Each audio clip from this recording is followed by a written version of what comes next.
La flamme de la lampe à huile dessinait des reflets mouvants sur son visage lorsqu'elle leva les yeux vers lui. Sarah McKenna, 46 ans et veuve depuis 3 hivers, sentit renaître en elle une émotion qu'elle croyait éteinte avec son mari.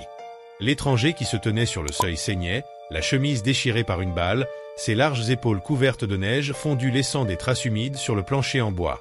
Sa voix rauque, grave comme du gravier, murmura « Mon cheval est blessé, je cherche juste un abri pour la nuit ».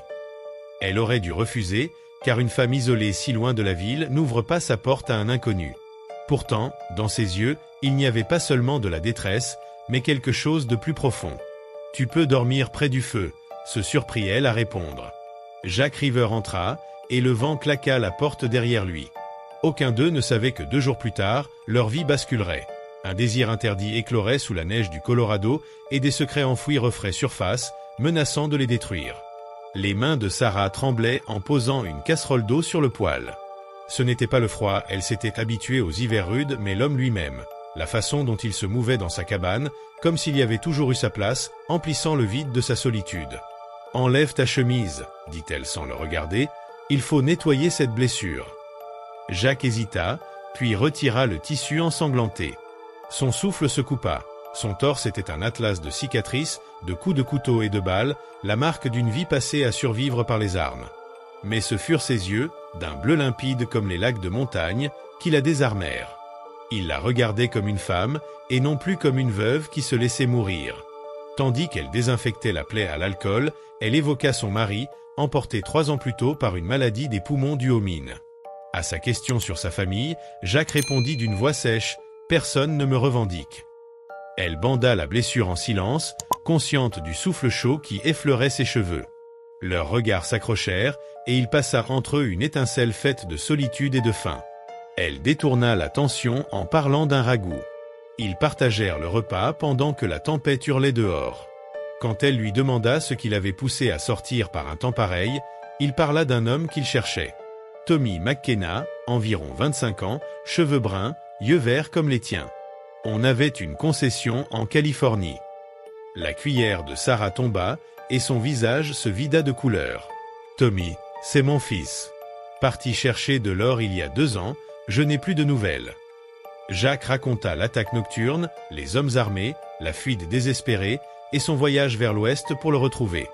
Les larmes jaillirent, mélange de peur, de chagrin et de soulagement, et sans réfléchir, il prit sa main. Ses doigts calleux, réchauffés par les siens, lui transmirent une étrange paix. Plus tard, elle lui offrit de dormir près du feu. Pour lui qui fuyait depuis des mois des ennemis déterminés à le tuer, ce foyer et cette femme brisée représentaient une trêve.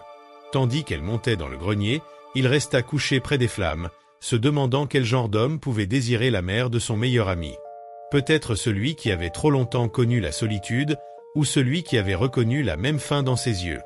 À l'aube, Sarah descendit l'échelle et le trouva déjà éveillé, penché sur les braises. « Tu n'as pas dormi ?» demanda-t-elle. « Le sommeil m'évite depuis longtemps », répondit-il. Elle mit le café à chauffer et observa le profil marqué de cet homme, un visage taillé pour durer si seulement la vie lui en laissait le temps. « Parle-moi de Tommy », souffla-t-elle. En Californie, les yeux de Jack se firent plus doux lorsqu'il parla de toi, expliquant que chaque jour il évoquait sa mère, qu'il la décrivait comme la femme la plus forte du Colorado. Il disait qu'il finirait par faire fortune et qu'il reviendrait pour prendre soin d'elle comme il le fallait. « Quel idiot !» songea Sarah, bien qu'un sourire traversât son visage. « Il n'a pas besoin de me protéger, je veux seulement qu'il rentre, c'est tout ce que je lui ai dit. » Mais alors pourquoi n'avait-il pas écouté? Jack resta silencieux un long moment avant d'avouer « Parce qu'il a honte, sa concession a échoué, nous avons tout perdu dans ce conflit. Il croit qu'il t'a déçu. » La main de Sarah monta à sa bouche. « Oh Tommy, il a la fierté de sa mère. » Leurs regards se croisèrent dans le petit espace, et la comparaison flotta entre eux. Elle revoyait Tommy dans les mots de Jack, mais aussi les différences. Tommy, son garçon tendre et enthousiaste, tandis que Jack paraissait plus dur, marqué par trop d'expérience et des actes qu'il ne pouvait effacer. « Pourquoi le cherches-tu vraiment ?» demanda-t-elle. Sa mâchoire se crispa. « Parce que c'est ma faute si ces hommes sont venus, mon passé nous a rattrapés. » Tommy s'est retrouvé entraîné dans quelque chose qui ne le concernait pas. Quel genre de passé? Celui qui fait tuer les gens. Sarah servit du café, lui tendit une tasse. Leurs doigts se frôlèrent et elle ressentit de nouveau cette décharge électrique, plus intense. « Es-tu en danger maintenant ?»« Toujours. »« Alors pourquoi venir ici? Pourquoi ne pas repartir ?» Jacques soutint son regard. « Parce que Tommy m'a dit que si un jour il lui arrivait malheur, je devais te dire qu'il t'aimait. Et aussi parce que... » « Parce que quoi? » « Parce que je voulais voir la femme qui avait élevé un homme comme Tommy McKenna. » Ces mots restèrent suspendus dans l'air. Le visage de Sarah s'empourpra, son cœur s'emballa. C'était insensé. Cet homme était l'ami de son fils, du même âge que lui, et pourtant, son regard la bouleversait. D'une voix à peine audible, elle dit « Je devrais vérifier ton bandage. » Jacques posa son café et commença à déboutonner sa chemise. La respiration de Sarah se bloqua à la vue de son torse, de ses muscles, de ses cicatrices, de cette force contenue. La plaie guérissait bien, le pansement était propre, mais elle ne recula pas. « Sarah, » murmura-t-il, « ne dis rien. » Elle ne s'écarta pas lorsqu'il leva les mains pour encadrer son visage. « Je sais que c'est mal. »« Alors pourquoi ? » ?»« Parce que je suis mort à l'intérieur depuis 2 ans, et toi, tu me rends la vie. » Elle percevait son odeur, mélange de cuir, de résine de pin et de virilité brute, sentait la chaleur de sa peau. Quand il se pencha, elle savait qu'elle devait « insensé », confirma-t-il, mais il garda son front contre le sien, ses doigts encore dans ses cheveux. Dehors, le vent redoubla et la neige s'intensifia. Jacques allait rester bloqué ici au moins une journée de plus. Leurs regards s'accrochèrent, et Sarah prit une décision qui changerait tout. « La tempête empire, » dit-elle. « On dirait bien. Tu vas devoir rester un moment. »« Peut-être. » Elle recula d'un pas, sans le quitter des yeux. « Je vais préparer le petit déjeuner. Après, nous parlerons de Tommy, de tout. » Jacques acquiesça, incapable de répondre. Lorsqu'elle se retourna vers le poêle, elle s'arrêta. « Jacques, je suis contente que tu sois venu. » Il la suivit des yeux alors qu'elle s'affairait dans la cuisine. Cette femme venait de lui rendre la vie par un simple baiser. La mère de Tommy, la mère de son meilleur ami, et pourtant celle dont il tombait amoureux plus intensément qu'il ne l'avait jamais été. Cela allait les détruire. Le soir, la neige tombait si drue qu'ils ne distinguaient plus la grange depuis la fenêtre. Ils étaient piégés, et tous deux en étaient conscients. La tension n'avait cessé de croître dans la petite cabane. Regards volés, mains qui s'attardaient en servant un plat, conversation interrompue avant de franchir la limite dangereuse. Sarah avait revêtu une robe propre, soulignant ses courbes, et Jacques en eut la gorge sèche.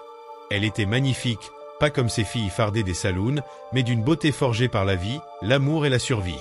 Sa force, son indépendance têtue la rendait magnétique. « J'ai trouvé ça », dit-elle en sortant une bouteille de whisky. Je l'avais gardée, sans savoir pourquoi. Assis près du feu, ils burent tour à tour, l'alcool délie leur langue, effaçant leur frein. « Parle-moi de ton mari », lança Jacques. Sarah eut un sourire mélancolique. Robert était un homme bien, stable, rassurant. « Rien à voir avec toi. » Elle avala une gorgée. « Et c'est mal. »« Je ne sais pas encore. » Jacques observa son visage illuminé par les flammes. « Tu t'es déjà demandé ce qui se serait passé si tu avais épousé un autre genre d'homme. »« Quel genre ? » ?»« Celui qui t'aurait emmené loin d'ici, montrer le monde. »« Celui qui m'aurait peut-être fait tuer, tu veux dire ? » ?»« Peut-être. Ou bien celui qui t'aurait fait te sentir vivante. » Le souffle de Sarah se suspendit. « J'étais vivante avec Robert. »« Tu étais en sécurité, » acheva Jacques. « C'est différent. » Ils étaient plus proches désormais, portés par la chaleur du feu et du whisky. Sarah percevait le battement à la gorge de Jacques, son odeur, sa peau. « Et toi ?» demanda-t-elle. « As-tu déjà été mariée ?»« Une fois. Elle est morte. »« Je suis désolé. »« Il y a longtemps. Avant que je ne devienne. » dit-il en désignant son propre corps, comme si le mot lui échappait. Quel homme en fuite, un homme qui détruit tout ce qu'il touche. Sarah reposa la bouteille et se tourna vers lui, le regard droit. « C'est ce que tu crois me faire, Jacques Rivers ?» demanda-t-elle d'une voix étonnamment ferme malgré l'alcool. « Je suis morte à l'intérieur depuis 3 ans. Si c'est de la destruction, alors peut-être est-ce justement celle dont j'ai besoin. » Quelque chose changea dans les yeux de Jacques. « Sarah, je sais ce que c'est, je sais qui tu es, et je sais que ça ne durera pas. » Elle répliqua, « Alors pourquoi ? Parce que j'ai 46 ans et que je pensais ne plus jamais me sentir femme. Parce que mon fils est parti depuis 2 ans et que tu es le premier à me faire croire qu'il pourrait revenir. Parce que demain tu t'en iras, et moi je retrouverai ma solitude.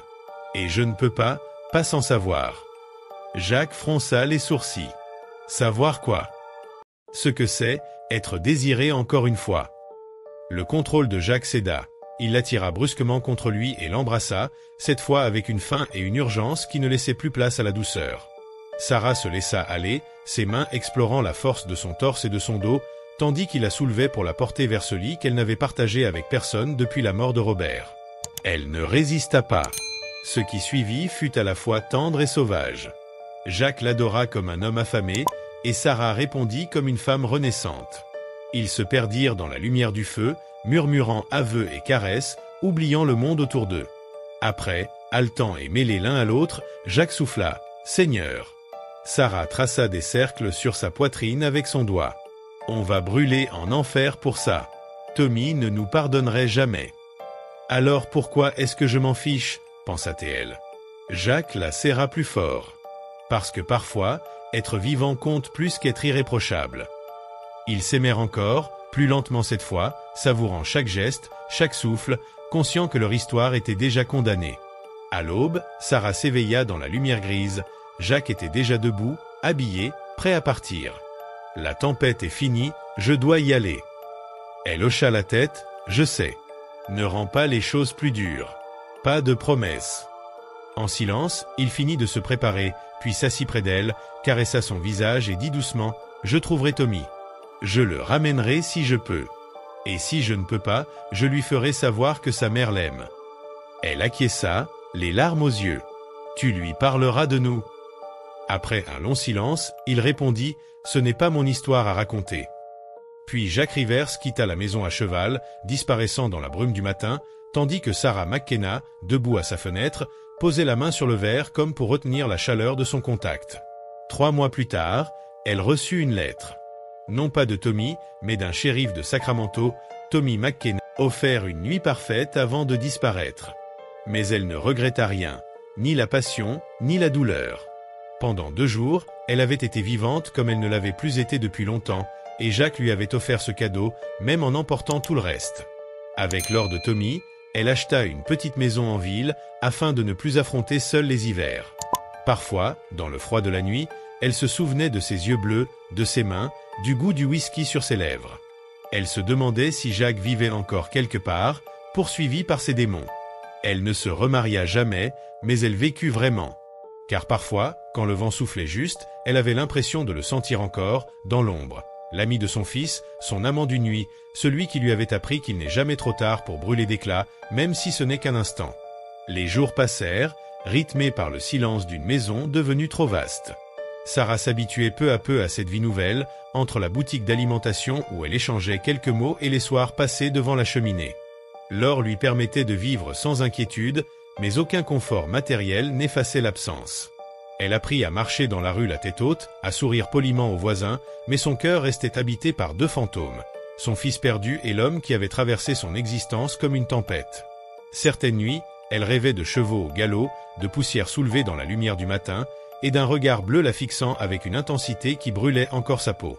Un soir d'hiver, alors que la neige tombait lourdement, quelqu'un frappa à sa porte. Le cœur de Sarah s'arrêta une seconde. Elle ouvrit, croyant voir peut-être un signe du destin. Ce n'était pas Jacques. Devant elle se tenait un messager épuisé, tenant une enveloppe scellée. Elle la prit avec des doigts tremblants. À l'intérieur, une écriture qu'elle ne connaissait pas, un rapport officiel. Jacques Rivers était recherché, accusé de vol de bétail et d'attaque de diligence dans plusieurs comtés.